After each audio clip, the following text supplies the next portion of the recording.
Welcome to episode 18 of the Breaking Yarn podcast. My name is Mikaylee. I'm from Albuquerque, New Mexico, and this is my podcast where I talk about my knitting, my crocheting, and my yarn dyeing. Today is Saturday, September 26th, 2021.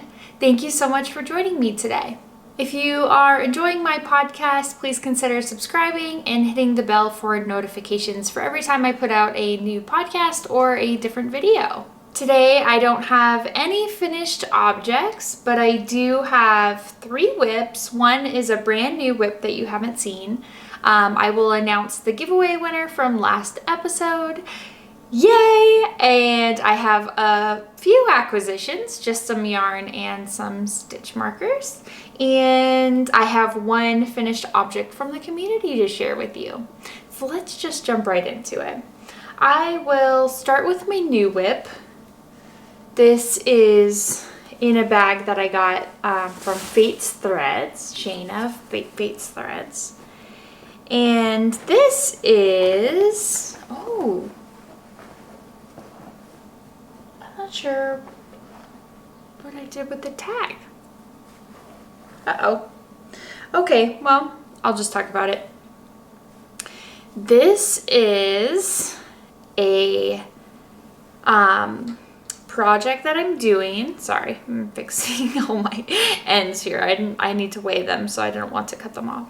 I am testing yarn out for PNW Purls, and she dyed up this special kind of yarn. It's called It's Showtime, which I believe is a Beetlejuice reference. But they're such fun socks. Okay, so she has, let me see if I can explain this. You get a 50-gram skein of yarn that is self-striping black and white stripes. Then you get a 10-gram mini that is a gradient. So it has white and then it fades to, or you can start with the green, the dark green, and then it fades into a lighter green and into the white. And then you have another 10-gram mini skein that is pink, dark pink, into light pink, into white. And I'll show you what I'm going to do with this one. And then it also comes with a 10-gram mini of just plain black for the for the heels. Sorry, I'm having a hard time getting my thoughts together today. So I started with the green end and knit this gradient into the white, and then you start on the self-striping part with a white stripe so that it kind of blends in together. And then you do the black and white stripes. Here's that mini skein that I was talking about for the heel. And then you do more stripes. And then what's gonna happen when I move on to the foot, I'm gonna end up starting with the white gradient going into the purple for the toe. I saw she posted this on Instagram and I was like, oh, that is so pretty. And she was like, I'm looking for test knitters, not for a specific pattern, but for testing the yarn out to see what the experience is, and for the various sizes, you know, like how much yarn, if you want to make a shorty, like how to make adjustments for that, or if you want to do less green, how to make adjustments for that, etc. And so I am test knitting this for her, and I'm obsessed, like obsessed with this. I did my longest cuff I've ever done, which is 20 rounds.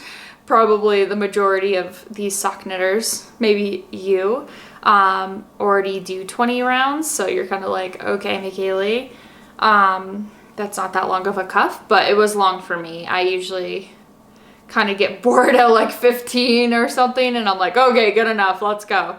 But I wanted to get as much as the green as possible, so I didn't end up pulling off any of the green. And I'm doing the medium size, which is 64 stitches. So I didn't pull off any extra yarn of the green, and I went straight into the white and knit all of the white as well, starting with the white stripe on the self-striping. And then I will move into the foot. I'll probably do a couple more of the stripes, and then I will start with the white and then end with this dark purple, which I'm really excited to get to on that.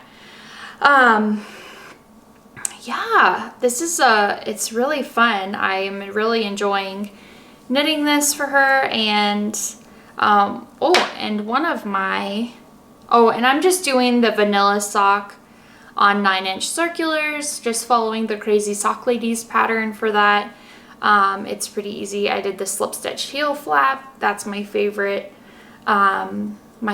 heel that I've done so far. And I also, so I've noticed sometimes with self-striping yarn, if you don't knit around first in the color that you're gonna come back to slip, you'll actually see like I would have one white, one black, one white, one black, and I didn't want to have that on this, so I knit one round of the black from the mini first, and then I started my heel flap, just so there wouldn't be that blip of zigzag on color.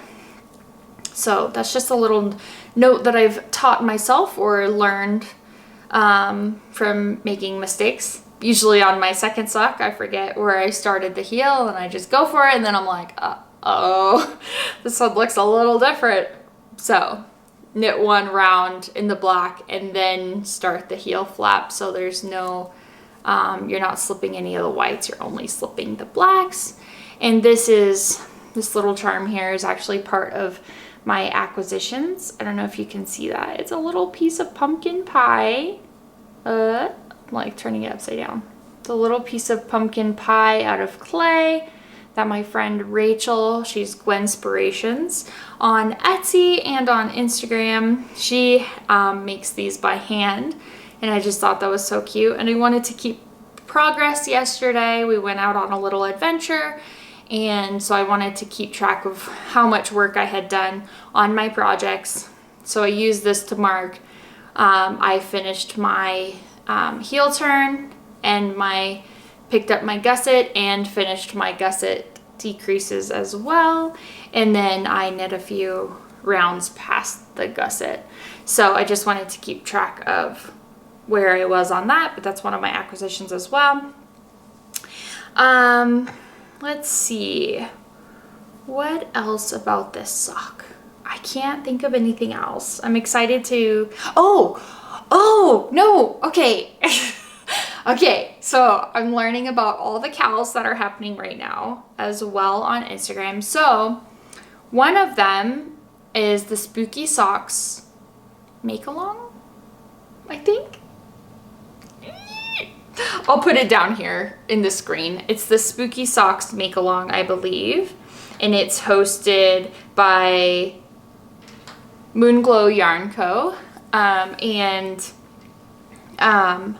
She is doing a make-along. I think it starts October 1st. And it's for socks. And it just has to be a spooky themed yarn pattern, both. She said whips are allowed. So I'm totally gonna like finish this and do the other one so that I can enter into their Spooky Socks make along. I think that sounds like a lot of fun. So if you are knitting Spooky Socks or you want to knit Spooky Socks, check out that hashtag on Instagram and you can get all the details. It's Moonglow Yarn Co. And I think it's also co-hosted by Natalie of Nitty Natty and Kay from the Crazy Sock Lady. So a few places to check out details on that. But those are my socks and I'm excited to finish those up. I think it's a lot of fun. Self-striping, I'm in love with self-striping anyways, but then to add the gradients on top of it is just like perfection. I love it. Okay, let's move on. My next whip. Oh, I don't know if I've worked too much on this actually since last time. Maybe a few rows here and there. But this is in my Tinkerbell bag from Nicole at Stitched Below. And I'll link her shop down below if you're looking for project bag makers.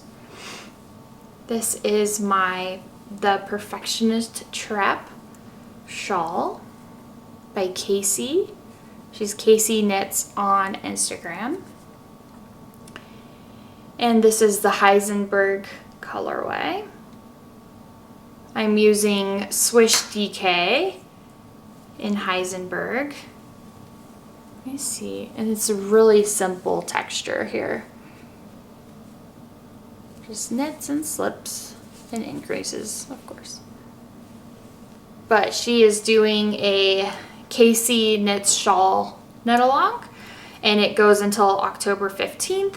So I have a little more than 15 days to finish this, and it's still pretty tiny. I'm still on my first skein of yarn too, so I have a ways to go, I think. But as soon as I finish this next project that I share with you, I will go full force on this and get it finished as well. So I'm really loving that. It's been a fun project and pretty mindless until it's not.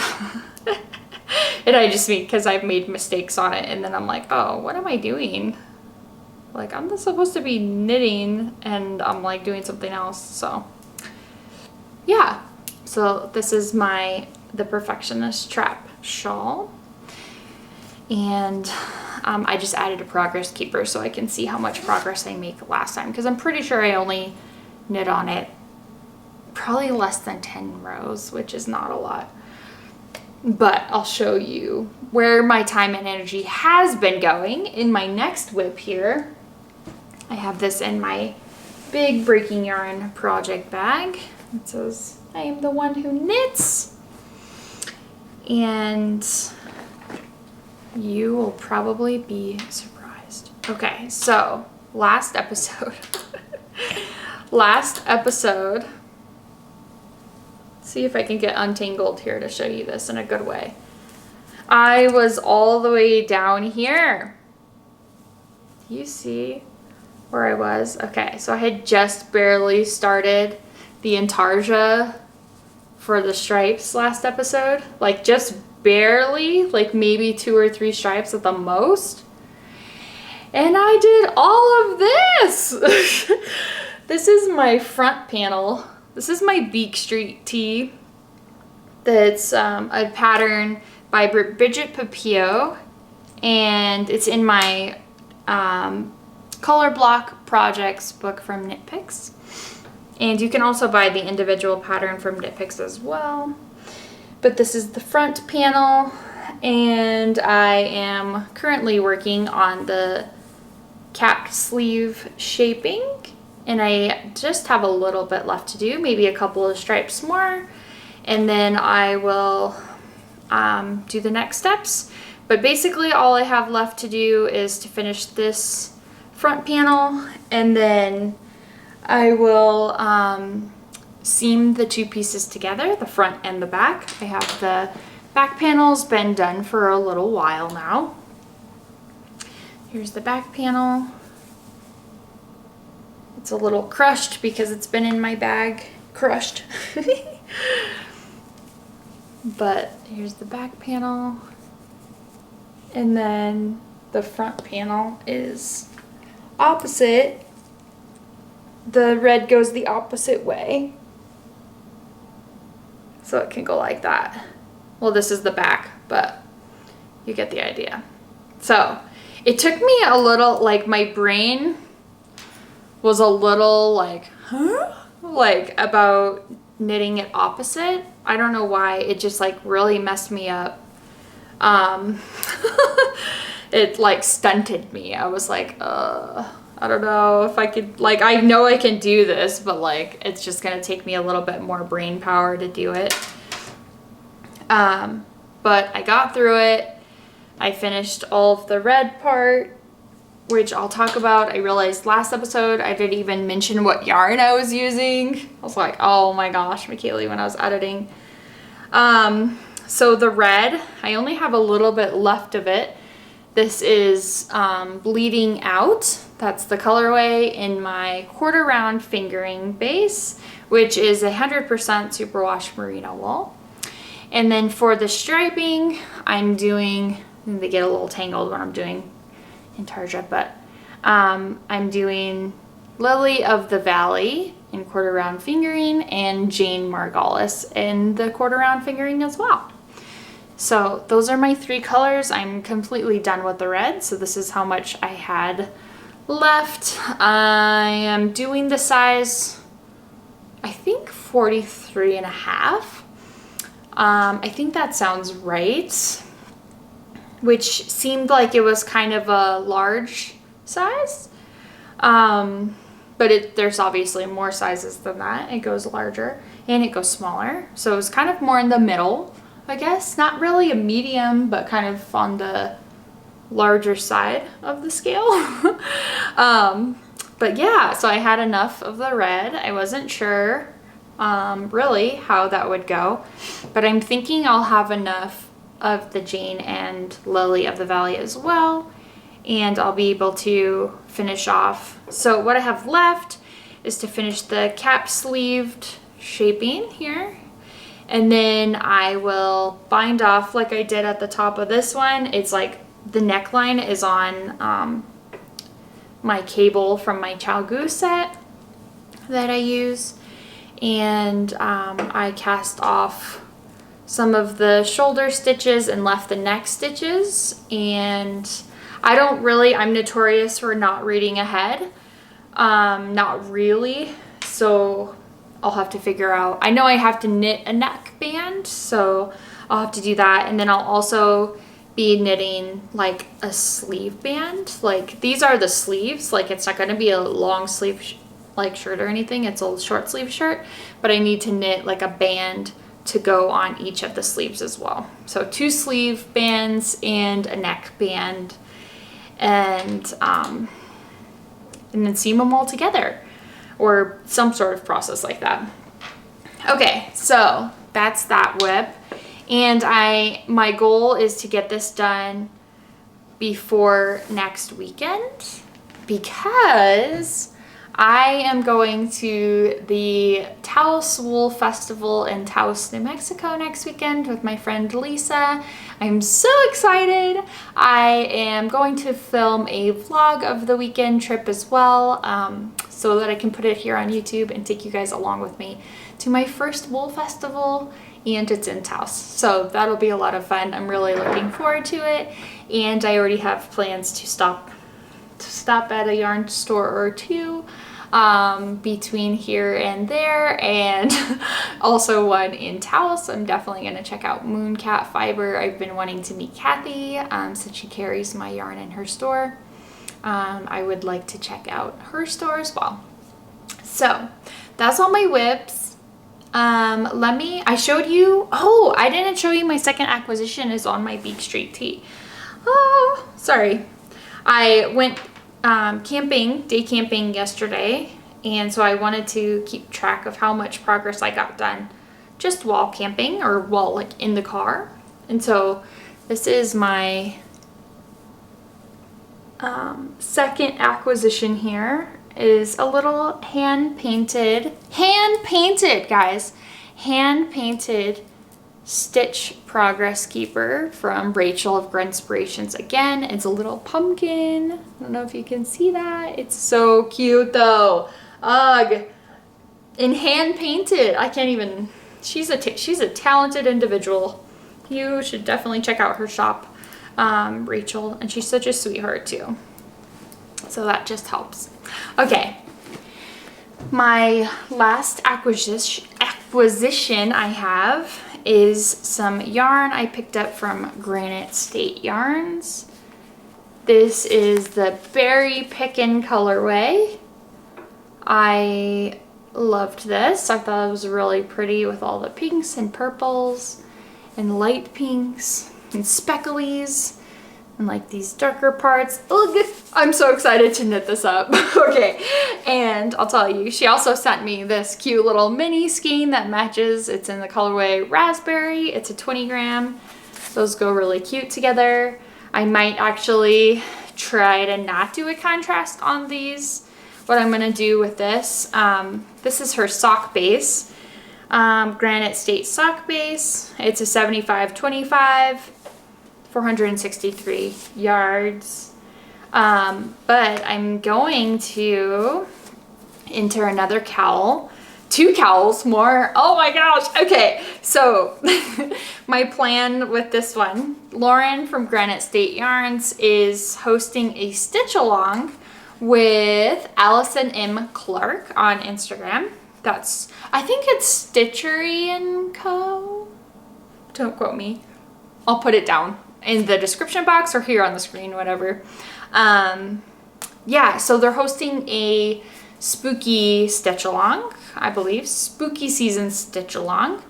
And Lauren is one of the sponsors, I guess, for the stitch along. And so if you either knit her pattern or some of her spooky yarn, then you get to enter into the stitch along on Instagram. And I was like, well, I already ordered this and I really like this one a lot. So I decided to pick up the pattern that is a sponsored pattern for Lauren. And it's called Arethusa Falls Socks. And so I'm gonna knit that pattern, Arethusa Falls Socks, on this yarn for the knit along. And she's also hosting a knit along for that pattern at the same time. So it starts October 1st and it goes all the way through October until the 31st.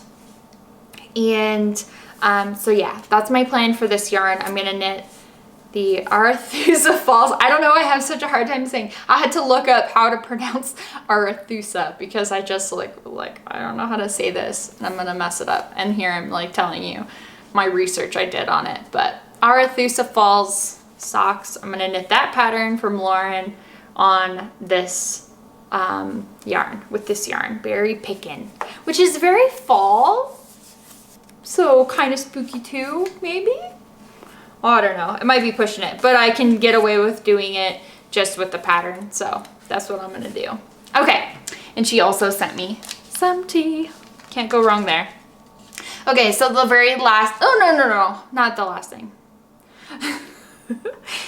I have a new finished object from the community to share with you. These socks are from Savannah.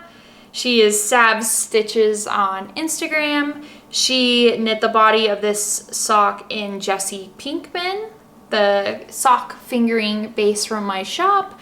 And then the contrasting toe and cuff is in Bleeding Out. And I loved these socks. She had posted that she started watching Breaking Bad because she wanted to buy my yarn, which was so cute. And now she says she's in love with the show. And then she also posted this photo of Jesse Pinkman in a similarly striped hat, actually, with the red and the black. So I thought that was perfect for her post, and I love that she is getting into Breaking Bad as well. It's such a good show, and I'm so happy that more people are checking it out because of my podcast. Like, I never would have thought. I mean, the show hasn't been on for years, but it's so good. And since it's been on, there's a prequel show called Better Call Saul. And then there's also a movie that came out on Netflix a couple of years ago called El Camino, and it follows what happens after Breaking Bad. So, a few things to add to your watch list if you haven't checked them out before. Okay, so the last thing is to announce the giveaway winner that I have from last episode. It was for this knitting project bag from Fate's Threads. I purchased this, so it's not a sponsored giveaway or anything like that. But Shayna of Fate's Threads does have really cute project bags, and they're Really good quality as well. And I loved this one that has all the different knitting sayings on it, like knit therapy and procrastinating and stuff like that. So I pulled a winner for this bag, and the winner is Sandy Donaldson. Congratulations. Please send me an email, breakingyarn@gmail.com, and send me your shipping information so I can get this project bag out to you. Thank you so much for participating in all of your comments. I loved reading all the comments about what you love about fall. They're all the things I love about fall as well. I realized I never really said in the episode what I love about fall, but it is definitely crisp, clean air that just smells fresh, the changing of the leaves. And here in New Mexico, we're really special because we get to have a hot air balloon festival. It's the International Hot Air Balloon Festival, and I just love getting to see hot air balloons in the sky, basically from the end of September all the way until November, probably, until it starts to get too cold. But oh my gosh, it's just so amazing to get to see them. If you haven't ever been to a hot air balloon festival, I highly recommend you visit Albuquerque in the fall. It's so beautiful. And if you get to ride in one, it's even better. It was a lot of fun. I went on one when I graduated with my bachelor's degree. My parents had gotten me a ride and I took it with my dad. So that was a lot of fun. But that's it for episode 18 of the Breaking Yarn podcast. Thank you so much for joining me today, and I hope you have a wonderful day.